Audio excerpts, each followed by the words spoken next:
ওম নমো শ্রী ভগবতে প্রণবায়।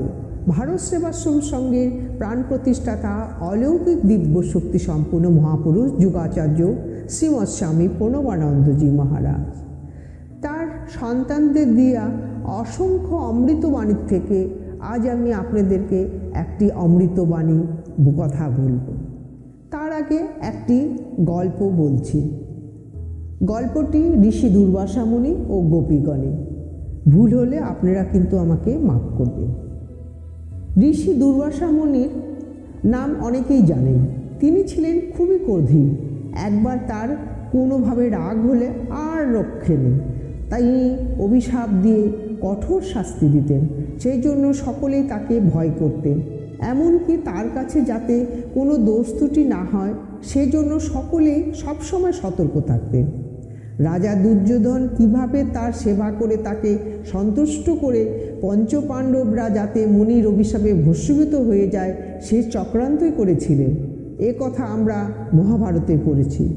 আমরা এও জেনেছি সেদিন ভগবান শ্রীকৃষ্ণ পাণ্ডবদের সহায় না থাকলে তাদের বিনাশ অবশ্যম্ভাবী ছিল। কিন্তু ঋষি দুর্বাসা মুনি যেমন ছিলেন খুব রাগী, তেমনি ছিলেন কঠোর তপস্বী ও ব্রহ্মজ্ঞানী। এই ঋষি দুর্বাসাকে ভিক্ষা দেওয়ার জন্য একদিন গোপীরা গিয়েছিলেন তার কাছে। তারা ডালা ভর্তি চিড়া, মুড়ি, খই, হাঁড়ি ভর্তি দই, ছানা, ক্ষীর প্রভৃতি নিয়ে উপস্থিত হয়েছেন ঋষির আশ্রমে। গোপীরা দুর্বাসাকে প্রণাম করে জিনিসপত্রগুলি রেখে শ্রদ্ধার সঙ্গে দাঁড়িয়ে রয়েছেন। মুনিবর তাই দেখে ও তাদের মনের ইচ্ছা বুঝতে পেরে যমুনা নদীতে স্নান করে এলেন। তারপর ওই সমস্ত খাবারগুলি উনি পুরীতৃপ্ত সহকারে খেলেন। খাওয়া শেষে ব্রজগোপীদের খুব আশীর্বাদ করে বললেন, যাও এখন তোমরা বাড়ি ফিরে যাও। ঋষি তাদের যেতে বলেছেন, কিন্তু তারা যাবেন কিভাবে? কারণ যমুনা যে কলকলরবে দুকুল প্লাবিত করে বয়ে চলছে। সেই বহরা যমুনা তারা পার হবেন কি উপায়? তাই তারা দুর্বাসা মুনিকে জিজ্ঞাসা করলেন, আপনি ফিরে যাবার আদেশ তো দিলেন, কিন্তু মুনিবর আমরা এখন এই ভরা যমুনা পার হয়ে যাব কিভাবে? দুর্বাসা মুনি সঙ্গে সঙ্গে বললেন, যমুনাকে গিয়ে বলো দুর্বাসা উপবাসী। এ কথা শুনলে যমুনা নিশ্চয়ই তোমাদের যাবার পথ করে দেবে। ঋষির এমন কথা শুনে ব্রজগোপীদের তো সবাই বিস্ময়ে হতবাক হওয়ারই কথা। তাই তারা ঋষির কথা শুনে একে অন্যের মুখ চাওয়াচাই করছেন। ভাবটা যেন এইরকমই যে সে ঋষি আমাদের বাড়ি থেকে বয়ে আনা চিড়া, মুড়ি, খই, ক্ষীর, মাখন, ছানা, দই ইত্যাদি পরিতৃপ্তর সঙ্গে খেয়ে পাত্র শূন্য করে দিলেন, আর তিনি কিনা বলেন দুর্বাসা অভুক্ত। এত খেয়েও তিনি অভুক্ত হলেন কিভাবে? ব্রজগোপীরা যেন ঋষির কথার উদ্দেশ্য বুঝতে পারছেন না, আবার ভয়ে কিছু বলতেও পারছে না। যদি ঋষি রেগে যান তারা নিশ্চল পাথরের মতন দাঁড়িয়েই রয়েছে। ত্রিকালদর্শী ঋষি দুর্বাসা মুনি তিনি ব্রজগোপীদের মনের ভাব বুঝতে পারলেন। তাই তিনি বলতে থাকলেন, এই যে আকাশ তা অনন্ত অসীম। আকাশ শব্দগুণযুক্ত, কিন্তু আকাশ এবং শব্দ দুটি বস্তুই কিন্তু আলাদা আলাদা। আত্মা সর্বত্র বিরাজ করেন। আকাশের সঙ্গে আত্মা নিশ্চয়ই জড়িয়ে আছেন, কিন্তু আকাশ তা জানে না। ওই যে বিশ্বব্যাপী বা আকাশ জুড়ে থাকা আত্মা, সেই আত্মাই হলো আমি। তাহলে তোমাদের ভোজনদ্রব্য আমি খেলাম কিভাবে? আবার দেখো, বায়ু হলো স্পর্শ গুণযুক্ত। বায়ু সর্বত্রই বিরাজ করে, তাকে আমরা শ্বাসে প্রশ্বাসে অনুভব করি। পরমাত্মাও সর্বত্র বিরাজিত, তিনি অবশ্যই বায়ুর সঙ্গে অঙ্গাঙ্গিভাবে জড়িয়ে আছেন, কিন্তু এই বায়ু তার স্বরূপ জানে না। আমি সেই সর্বব্যাপী আত্মা, তাহলে আমি কেমন করে ভোক্তা হলাম? তেজ হলো রূপ বিশিষ্ট সর্বত্র বিরাজমান আত্মা, তেজ ও রূপ থেকে আলাদা হয়ে অগ্নিতে অবস্থান করছে, কিন্তু অগ্নি তা জানতে পারে না। সেই আত্মাই আমি, তাহলে আমি কিভাবে ভোক্তা হলাম? জল রসযুক্ত, জল এবং রসের মধ্যে থেকে আত্মা জল ও রস থেকে আলাদা। জল তাকে জানতে পারে না, আমি সেই আত্মা। তাহলে আমি কোন যুক্তিতে ভোক্তা হলাম?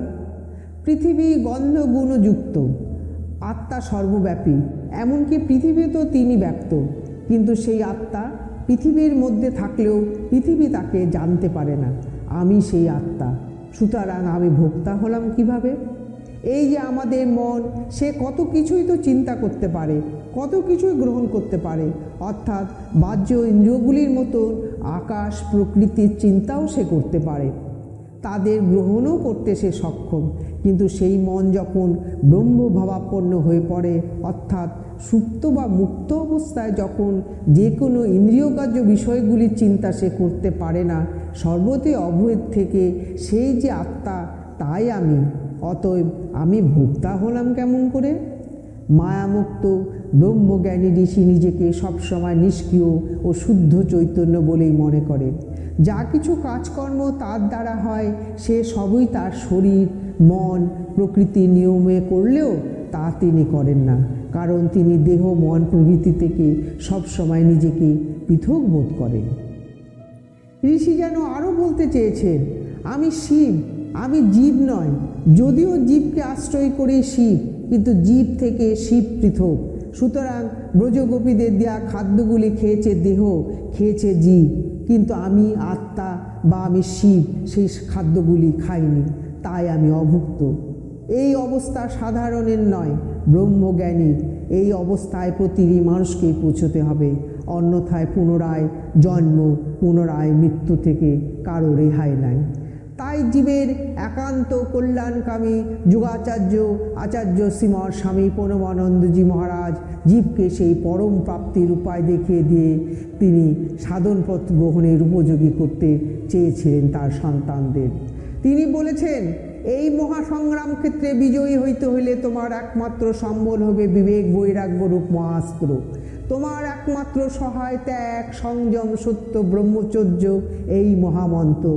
সংকল্পে দৃঢ় হওয়া, কর্তব্যে অবিচলিত থাকাই হইবে তোমার মূলনীতি। রিপু দমন ও ইন্দ্রিয় সংযমী হইবে তোমার জীবনের মহাব্রত। চরম সত্যকে উপলব্ধির জন্য জীবনকে উৎসর্গ করতে দ্বিধাবোধ না করাই হইবে তোমার সংকল্প। ওম শান্তি শান্তি শান্তি, হরি ওম। ওম তৎসৎ।